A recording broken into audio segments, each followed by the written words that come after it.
হযরতে বেলালকে আমরা দেখি না, বেলালের কণ্ঠে আজান আর আমরা শুনি না। মদিনার অলিগলিতে ডাক পড়ে গেল, হযরতে বেলাল এসেছে। এবার বেলাল কান্দে। বেলাল ওই সময় নবীজির রওজা মুবারকে তেমন কাজ করা ছিল না, কাঠের একটা বিরন্টি দেওয়া ছিল। ওই জায়গায় একটা জায়গার মধ্যে ধইরা হযরতে বেলাল টুকরে টুকরে কান্দে, ইয়া রাসূলুল্লাহ, নবী গো, আমি বেলাল আপনাকে দেখি না, এজন্য আমি চলে গেছি। ইয়া রাসূলুল্লাহ, ঘুমের ঘরে আপনি ডাক দিয়েছেন, আমি সহ্য করতে পারি নাই। ইয়া রাসূলুল্লাহ, আপনার দরবারে আমি হাজির, একটু যদি আপনি দেখা করতেন। কন্যা সুবহানাল্লাহ। ইয়া রাসূলুল্লাহ, আমি আযান দিব, যদি আপনাকে না পাই, আমি আযান দেওয়ার পর যদি ওই মসজিদের নববীতে যদি আপনি ইমামতি না করেন, আমি কেমনে সহ্য করব? একের পর এক সাহাবীরা চলে আসলেন, বেলাল, ও বেলাল, আযানের সময় হয়ে গেল, একটু আযান দাও না বেলাল। সাহাবায়ে কেরাম আজমাইন ডাক দেয়, বেলাল আযান দাও। হযরতে বেলাল কান্না করে। আল্লাহ রাব্বুল আলামিন বলেন, ইন্নামাত তাওবাতু আলাল্লাহি লিল্লাযিনা ইয়ামালুনা আস-সুআ বিজাহালাতিন। আল্লাহ রাব্বুল আলামিন বলেন, নিশ্চয়ই আল্লাহ ওই সকল ব্যক্তি তওবা কবুল করেন যারা ভুল করিয়া গুনাহ করত তাড়াতাড়ি আল্লাহর নিকট তওবা করেন। কন্যা সুবহানাল্লাহ। আল্লাহ রাব্বুল আলামিন বলেন, যে বান্দাগুলি ভুল করে গুনাহ করে এবং অনুতপ্ত হয়, আমি গুনাহ করেছি, পাপ করেছি, অত্যাচার করেছি, অনাচার করেছি, আমি একজন গুনাহগার, এই ভয়টা দিলের মধ্যে থাকে, আর ওই মানুষটা যত তাড়াতাড়ি আল্লাহর কাছে ক্ষমা চায়, আল্লাহ বলেন ওই তওবাকারীর তওবা আমি আল্লাহ কবুল করে নেই। কন্যা সুবহানাল্লাহ। আল্লাহ আবার বলেন, ওই সকল বান্দাকে আমি আল্লাহ ক্ষমা করি না যারা মৃত্যুর আগ পর্যন্ত গুনাহ করলো, গুনাহের কাজে লিপ্ত থাকলো, যখন মৃত্যু তার কাছে চলে আসে, নিকটে চলে আসে, মৃত্যুর সাথে যখন পাঞ্জা লড়ে, তখন যারা মসজিদের ইমামকে ডেকে বলে, হুজুর আমার বাবাকে তওবা করান, হুজুর আমার ভাইকে তওবা করান, এই মুহূর্তে তওবা করানো দরকার, এটা যারা করে, মৃত্যু নিকটে আসে যারা তওবা করে, আল্লাহ বলেন তাদের তওবা আমি আল্লাহ কবুল করি। এরকম আছে না?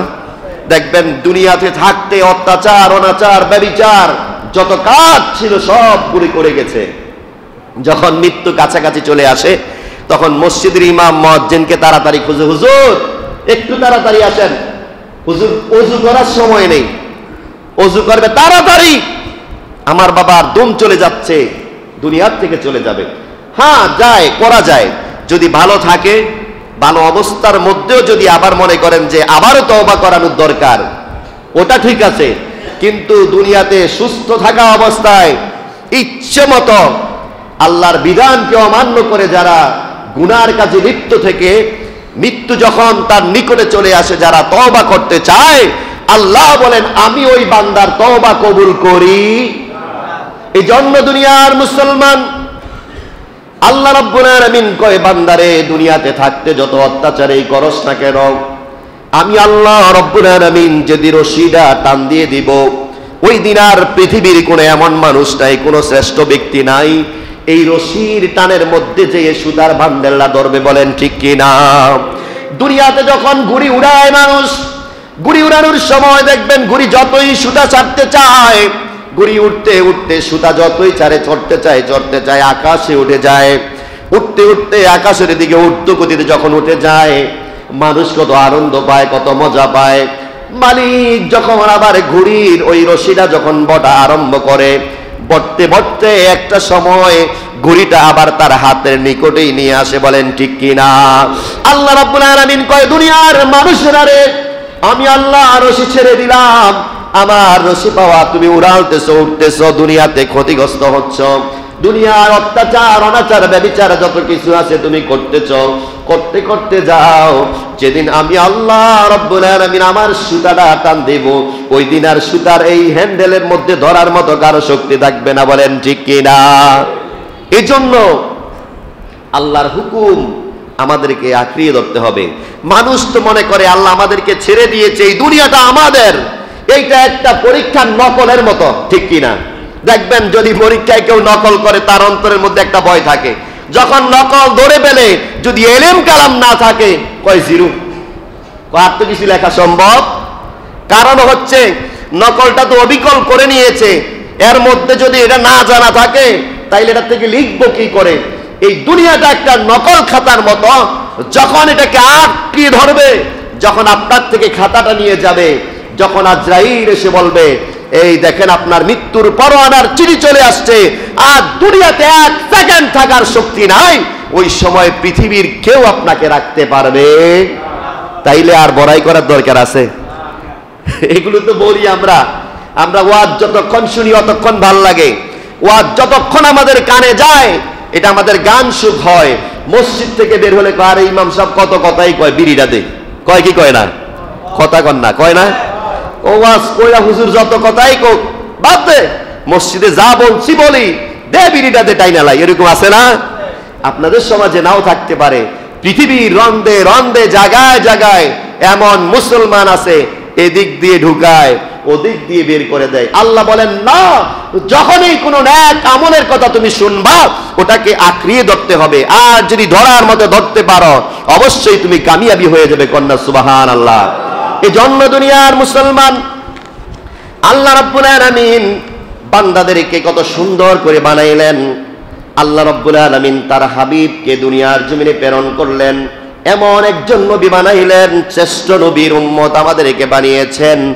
যে নবীর উম্মত অন্য নবীরা বলেছেন আল্লাহ আমাদেরকে নবী বানাইলেন, আমরা এত আনন্দ পাই না, এত মহাব্বত আমাদের অন্তরে জাগে না, আরো বেশি আমরা আনন্দ পাইতাম, আপনার দরবারে আরো শুকরিয়া আদায় করতাম যদি আপনার আখিরি নবীর উম্মত আমাদেরকে বানাইতেন। কন্যা সুবহানাল্লাহ। অন্য নবীরা আল্লাহর কাছে ফরিয়াদ করে, আল্লাহ আমরা খুশি হয়েছি, তবে আরো বেশি খুশি হইতাম, তার চাইতে আরো কোটি গুণে বেশি খুশি হইতাম যদি আখিরি নবীর উম্মত আমাদেরকে বানাইতেন। কন্যা সুবহানাল্লাহ। ওই নবীর উম্মত আমরা, আমাদের গুনার দিকে তাকাইলে পাহাড় শেষ, 7 আসমান মনে হয় পাড়ি দিয়ে আমরা আরো উপরে চলে যাচ্ছি, বলেন ঠিক কি না? গুনাহ করতে করতে এত মজা লাগে গুনাহ করতে। একবার একটা মুসলমান চিন্তা করে না, ও আল্লাহর ওলিদের কথা চিন্তা করে না, যে আল্লাহর ওলিরা আল্লাহর ইবাদত করতে করতে ভালো লাগতে লাগতে বলে যে আমি খাবার খাই না। বলে কেন? কয় 3 বছর আমার কোনো খাবার নেই, 12 বছর পর্যন্ত আমার কোনো খাবার নেই। বলে আপনি কি খেয়েছেন? বলে আমি নিম পাতার পানি খেয়েছি। এমন কিছু আল্লাহর ওলি এই জগতে আছে না নাই? জোরে বলেন।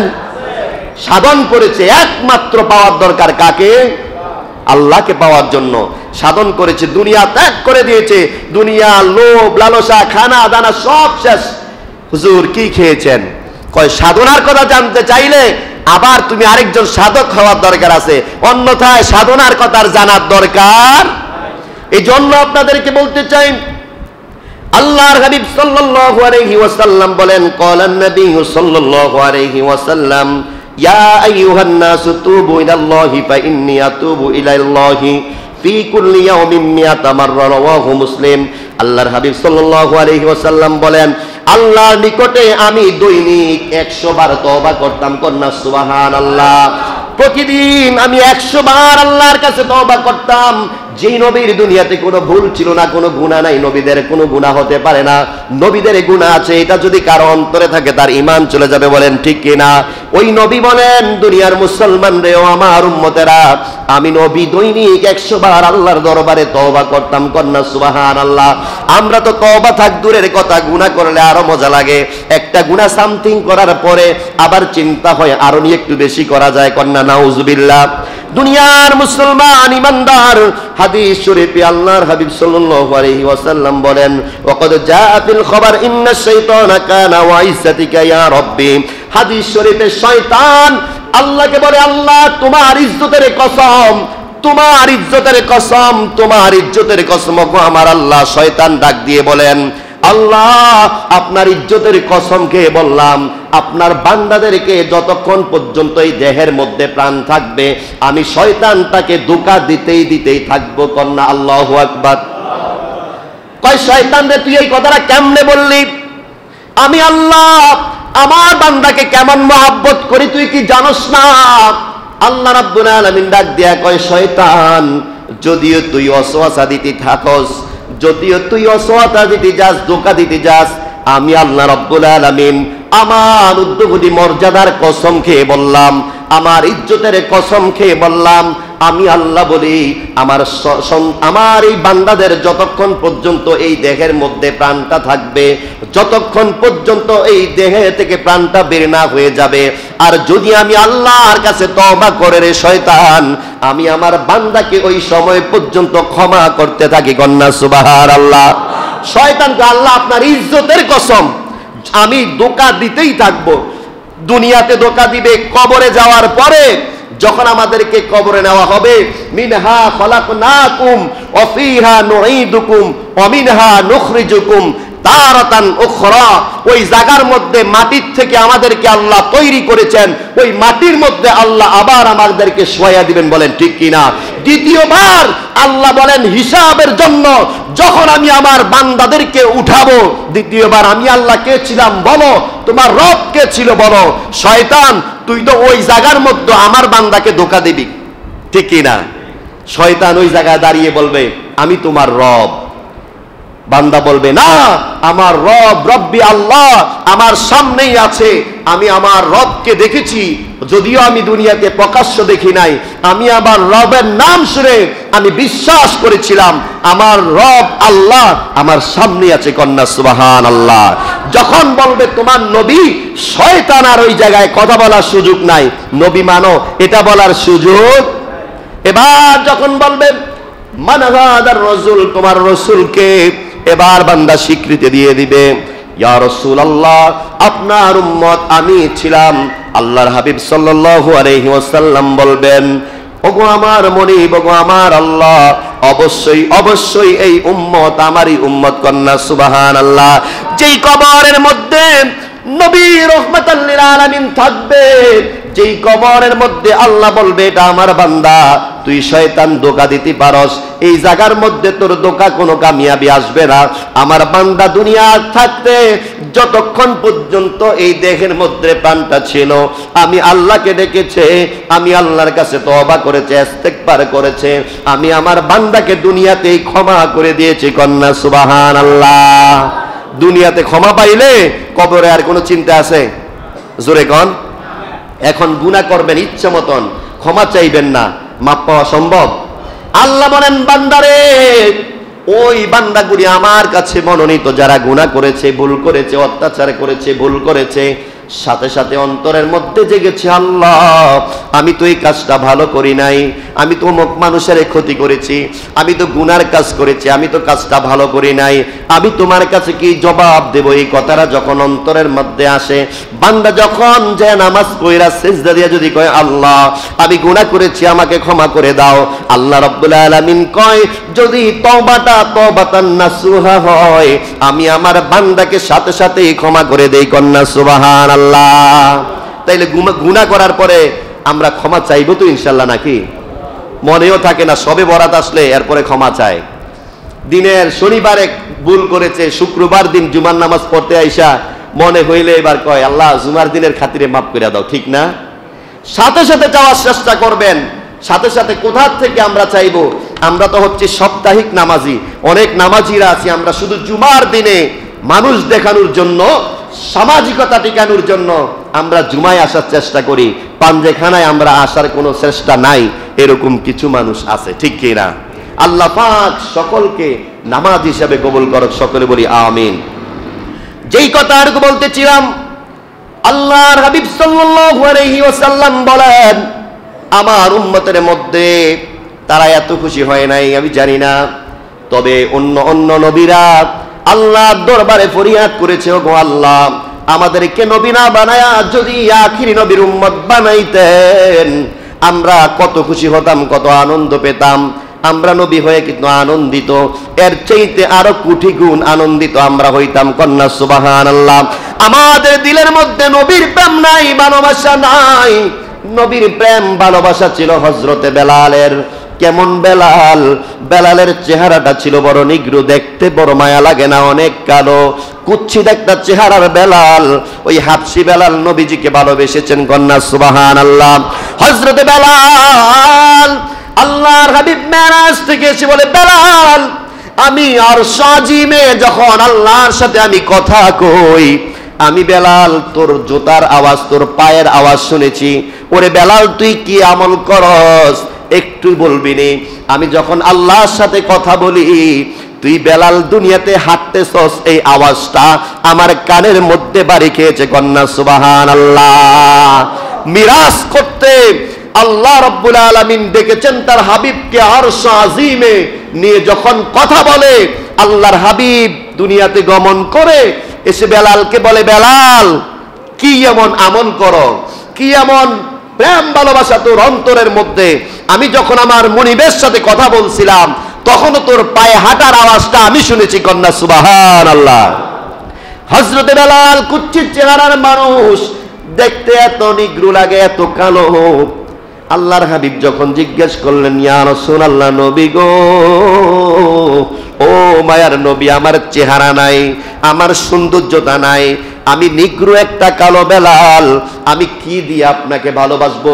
ইয়া রাসূলুল্লাহ, নবী গো, পৃথিবীতে আমি কোনো কিছুর মায়া রাখি নাই, সন্তানের মায়া রাখি নাই, বিবিবাল বাচ্চার মায়া রাখি নাই, ধন সম্পদের মায়া রাখি নাই, টাকা পয়সার মায়া রাখি নাই। ইয়া রাসূলুল্লাহ, নবী গো, পৃথিবীর সব কিছুর চাইতে, আমার জীবনের চাইতে আপনি রাসূলকে বেশি ভালোবাসছিলাম, এছাড়া আমার আর কোনো নেক আমল নাই কন্যা সুবহানাল্লাহ। কই এই ভালোবাসার টানে আমার কানের মধ্যে আওয়াজ এসেছিল কন্যা সুবহানাল্লাহ। আল্লাহর হাবিবের ইন্তেকালের পরে হযরতে বেলাল মদিনায় অবস্থান করেন। আবু বকরকে ডাকেন, মাথায় একটা টুপি। বেলালের মনটা বড় বেজার। হযরতে বেলাল চোখের পানি ছেড়ে দিয়ে কয়, আবু বকর বিদায় দাও, আমি আর মদিনায় থাকতে চাই না।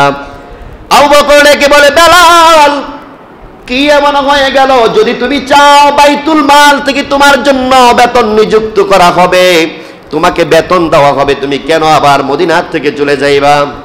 বেলাল চোখের পানি ছেড়ে দেয়া কয়, আবু বকর, আমি বেলালের কলিজার মধ্যে কি আঘাত লেগেছে এটা পৃথিবীর কেউ জানে না, শুধু একজন জানে কন্যা সুবহানাল্লাহ। আবু বকর ডেকে কয়, সাহাবী বেলাল, যদি চাও আমরা সবাই মিলে তোমাকে সহযোগিতা করব। বেলাল চোখের পানি ছেড়ে দিয়া কয়, আবু বকর, আমি আর ওই মদিনায় থাকতে চাই না, যেই মদিনায় আমি আযান দিলে নবী নামাজে আসতেন, নামাজের ইমামতি করতেন, আমি আযান দেই আশহাদু আন্না মুহাম্মাদার রাসূলুল্লাহ বলে যখন আমি আযান দেই, আমার নবীর চেহারা মোবারক আমার সামনে বসে না কন্যা আল্লাহু আকবার। বেলাল ডেকে কয়, আবু বকর, আবু বকর রে, আমি আর মদিনায় থাকতে চাই না, আমি এবং চলে যাব সিরিয়ায়। হযরতে বেলাল সিরিয়ার দিকে চলে গেলেন। হযরতে বেলাল ওই জায়গায় যাওয়ার পর কিছুদিন হয়ে যায়, কয়েক মাস হয়ে যায়। হঠাৎ করে গভীর রজনীতে হযরতে বেলাল ঘুমের ঘরে দেখে আল্লাহর হাবিব সাল্লাল্লাহু আলাইহি ওয়াসাল্লাম কয়, কিরে বেলাল, কি এমন পাষাণ হয়ে গেলি? আমার রওজা কি তোর জন্য একটু মনটা কাঁদে না কন্যা সুবহানাল্লাহ। হযরতে বেলাল ঘুম থেকে লাফ দিয়ে উঠলেন, বেলাল তুই কি আমি নবীকে ভুলে গেলি?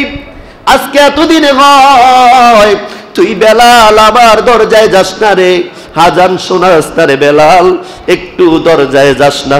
এই কথাটা যখন কানের মধ্যে আসলেন, নবী যখন বললেন, হযরতে বেলাল ঘুম থেকে উঠে গেলেন, দৌড়াইয়া ওযু করলেন।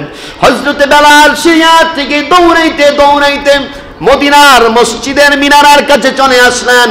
মদিনায় সব জায়গায় আলোচিত হয়ে গেল, সবাই অবাক হয়ে গেলেন, এতদিন চলে যায় হযরতে বেলালকে আমরা দেখি না, বেলালের কণ্ঠে আযান আর আমরা শুনি না। মদিনার অলিগলিতে ডাক পড়ে গেল, হযরতে বেলাল এসেছে। এবার বেলাল কান্দে। বেলাল ওই সময় নবীজির রওজা মুবারকে তেমন কাজ করা ছিল না, কাঠের একটা বিরন্টি দেওয়া ছিল। ওই জায়গায় একটা জায়গার মধ্যে ধইরা হযরতে বেলাল টুকরে টুকরে কান্দে, ইয়া রাসূলুল্লাহ, নবী গো, আমি বেলাল আপনাকে দেখি না, এজন্য আমি চলে গেছি। ইয়া রাসূলুল্লাহ, ঘুমের ঘরে আপনি ডাক দিয়েছেন, আমি সহ্য করতে পারি নাই। ইয়া রাসূলুল্লাহ, আপনার দরবারে আমি হাজির, একটু যদি আপনি দেখা করতেন কন্যা সুবহানাল্লাহ। ইয়া রাসূলুল্লাহ, আমি আযান দিব, যদি আপনাকে না পাই, আমি আজান দেওয়ার পর যদি ওই মসজিদের নববীতে যদি আপনি ইমামতি না করেন, আমি কেমনে সহ্য করব? একের পর এক সাহাবীরা চলে আসলেন, বেলাল, ও বেলাল, আজানের সময় হয়ে গেল, একটু আজান দাও না বেলাল। সাহাবায়ে কেরাম আজমাইন ডাক দেয়, বেলাল আজান দাও। হযরতে বেলাল কান্না করে কারো ডাকে কোনো সাড়া দেয় না। আবু বকর ডাকে, ওমর ডাকে, ওসমান দা, হযরত আলী ডাকে, কারো ডাকেই সাড়া দেয় না। সাহাবায়ে কেরাম আজমাইন একজন দাঁড়িয়ে কয়, আল্লাহর হাবিবের নাতি হযরতে হাসান অবিকল নানার চেহারার মতো ছিলেন, রহমাতাল লিল আলামিনের চেহারা মোবারকের মতো একজনের চেহারা পৃথিবীতে ছিলেন। এটা হচ্ছেন কলিজার টুকরা ইমাম হাসাইনের কন্যা। সুবহানাল্লাহ। একজন সাহাবী ডাক দিয়া কয়, সাহাবীরা রে, কেউ বললে আজান দিবেন আমাদের দিলে টানে, ইমাম হাসান হুসাইনকে একটু বলো না, যদি নাতিরা যদি একটু আসে আজান দেয় কিনা, একটু রিকোয়েস্ট কইরা বইলা দেখো না আজান দেয়নি। এবার হযরতে বেলাল তাকিয়ে রইলেন, রোজা থারের দিকে তাকায়া থাকেন। এবার শোনা যায়, আওয়াজ শোনা যায়, হযরতে হাসান হুসাইন আসতেছে।